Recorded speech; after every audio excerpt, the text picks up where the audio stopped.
नमस्कार। जय श्री राधे कृष्णा।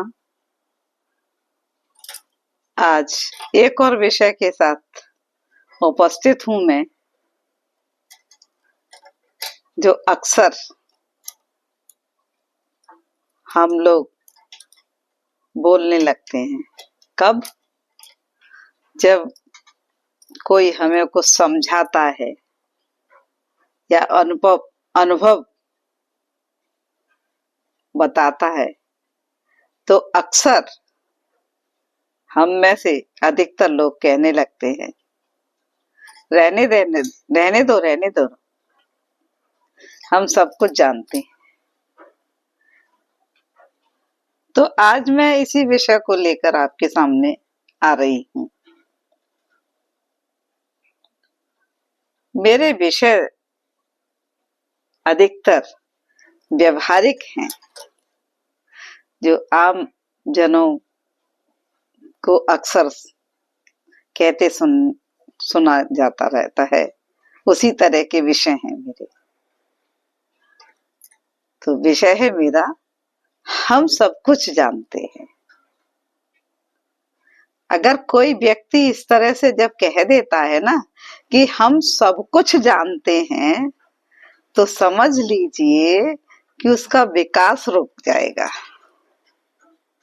और इसमें सबसे बड़ी बात है कि उसका एक जो है घमंड दृष्टिगोचर होता है। तो अभिमान और घमंड करना तो अच्छी बात हो ही नहीं सकती कभी भी। तो देखिए, इस विषय को मैंने लिया है। तो ये विषय बहुत ही विचार और मंथन करने योग्य है कि हम कह दें कि हम सब कुछ जानते हैं।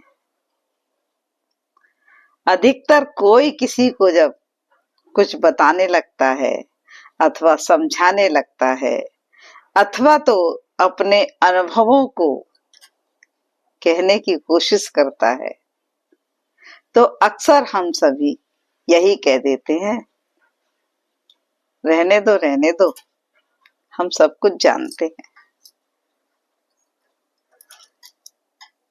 तो ऐसा कहना कितना उचित है, ये आप देखिएगा, स्वतः ही समझिएगा कि इस तरह से कह देने से क्या हमारे आगे का विकास नहीं रुकेगा? इस बात की गहराई को समझिएगा। हमें कोई विषय दिया जा रहा है और सामने वाला कोई अनुभवी बड़ा व्यक्ति जब कहता है, अगर हम उसके अनुभव को सुन लेते हैं, समझ लेते हैं, तो हमारे लिए ही बहुत फायदेमंद होता है। लेकिन जब हम कहने लगते हैं कि बताने की जरूरत नहीं है हमें, हम तो बहुत कुछ जानते हैं,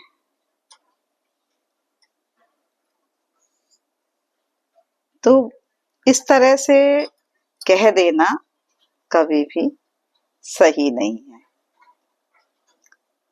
सच तो ये है कि हम सभी इस जगत में एक दूसरे से ही जुड़े हुए हैं और एक दूसरे से ही सब कुछ पाते हैं।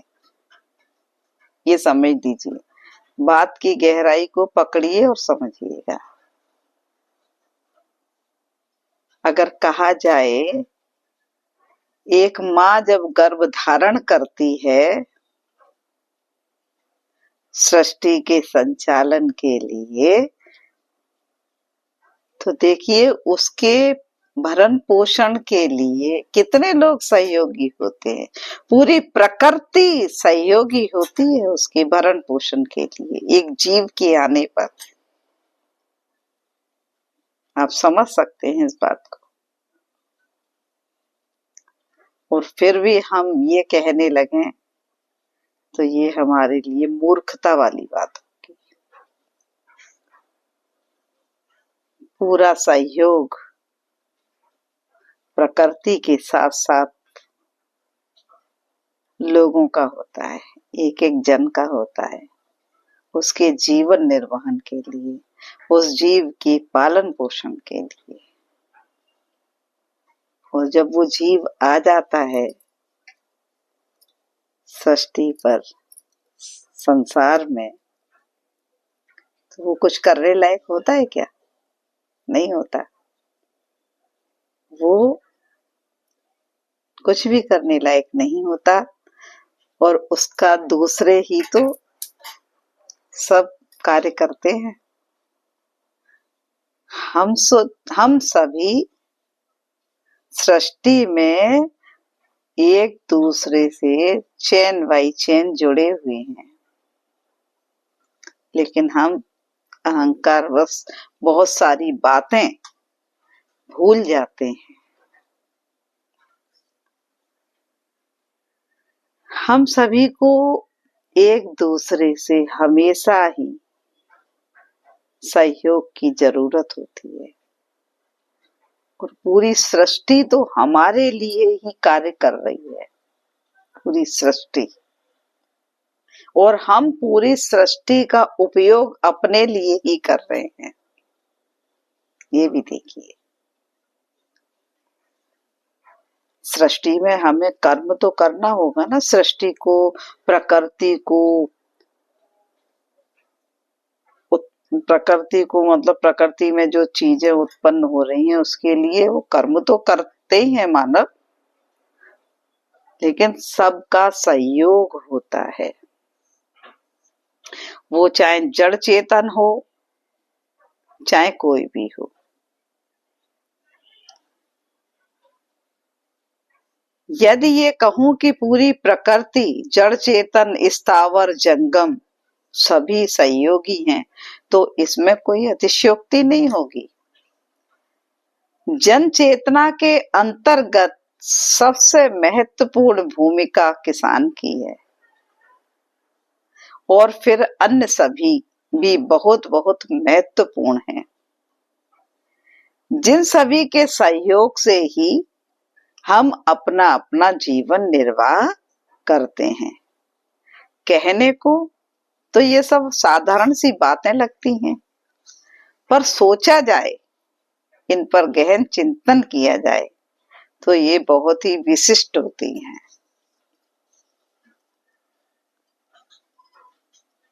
तो मेरा विषय जो है यही है कि हम सब कुछ नहीं जानते। हाँ, हम बहुत कुछ जान सकते हैं, लेकिन सब कुछ नहीं जान सकते, ये ध्यान रखिएगा हमेशा।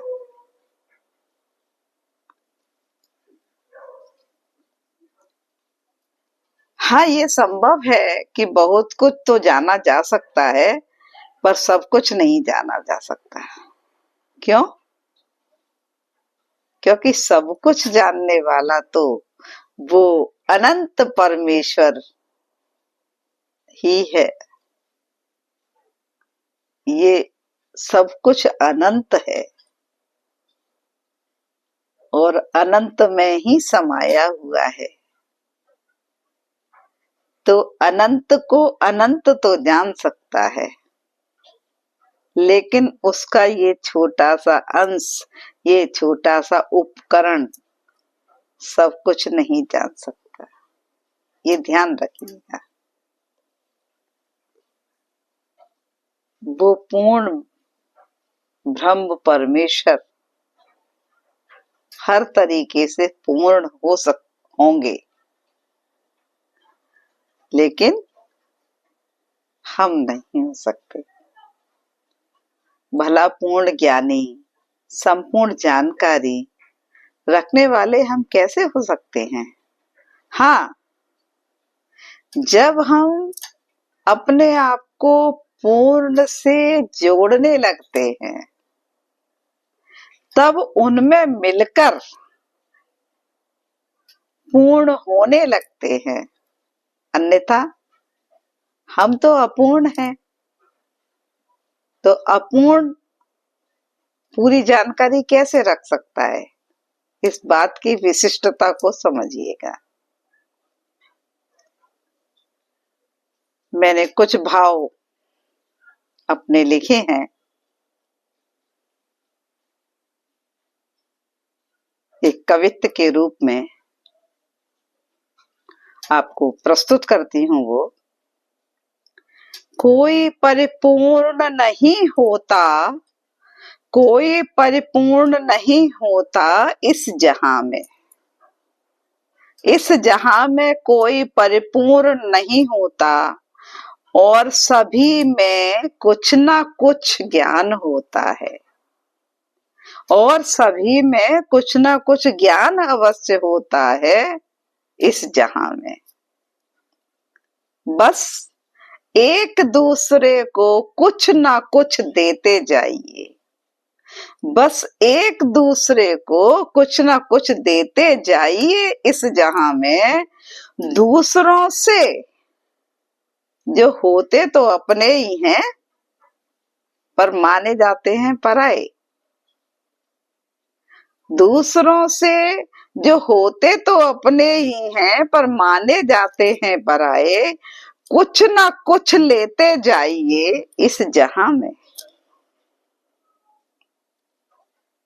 बस ये आदान प्रदान से ही जीवन की बगिया, बस ये आदान प्रदान से ही ये जीवन की बगिया को महकाते जाइए इस जहां में।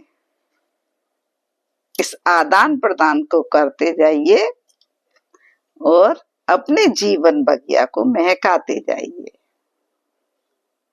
सब कुछ जानने वाला सर्वज्ञ तो एक ही है इस जहां में। कौन? परमेश्वर। ओम पूर्णमदः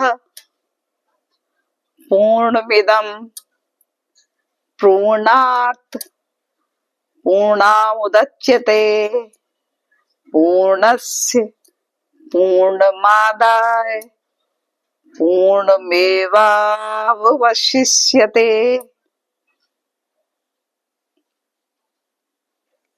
तो आप समझ ही चुके होंगे कि हमको कभी भी ऐसा नहीं कहना चाहिए कि हम सब कुछ जानते हैं।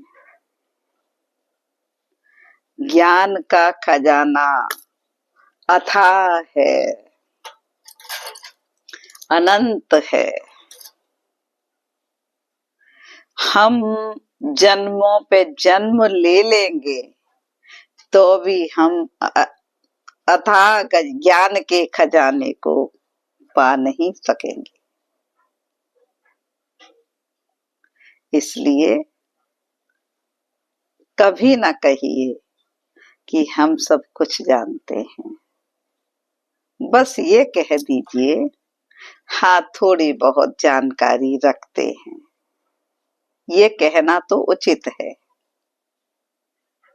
लेकिन ये कहना कि हम सब कुछ जानते हैं सर्वथा अनुचित है। तो इन्हीं सब भावों के साथ मैं अपनी वाणी को यहीं विराम देती हूँ। इस तरह के छोटे छोटे भावों को मैंने अपनी पुस्तक अंतर विचारधारा के अंतर्गत प्रस्तुत किया है।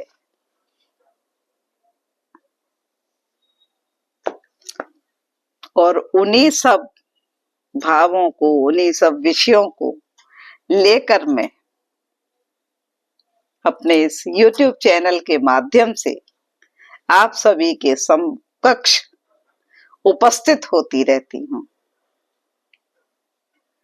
तो आशा है आप सभी को मेरा ये विषय अवश्य ही पसंद आएगा, ऐसा मुझे पूर्ण विश्वास है। और आप सब लोग भी कभी भी अहंकारवश इस तरह से न बोलेंगे कि हम सब कुछ जानते हैं। बस यही कहेंगे कि हम थोड़ा कुछ जानते हैं। सभी को धन्यवाद। जय श्री राधे कृष्णा। जैसा कि हर बार कहती हूँ कि आप लोग लाइक कमेंट्स अवश्य दिया कीजिए, जिससे कि मैं जान सकूं कि मैं आप सभी लोगों तक अपने भाव पहुंचा पा रही हूं। तो बहुत अच्छा रहेगा, आपके लाइक कमेंट्स आएंगे तो आगे जो नए जुड़ते हैं मेरे बंधु बांधव मातृशक्ति, वो सब्सक्राइब भी अवश्य करें। इन्हीं शब्दों के साथ जय श्री राधे कृष्णा। जय गणेश भगवान। आज मैंने अपने पास गणपति भी रख लिए, गणपति आने वाले हैं ना, तो गणपत बप्पा मोरया। धन्यवाद।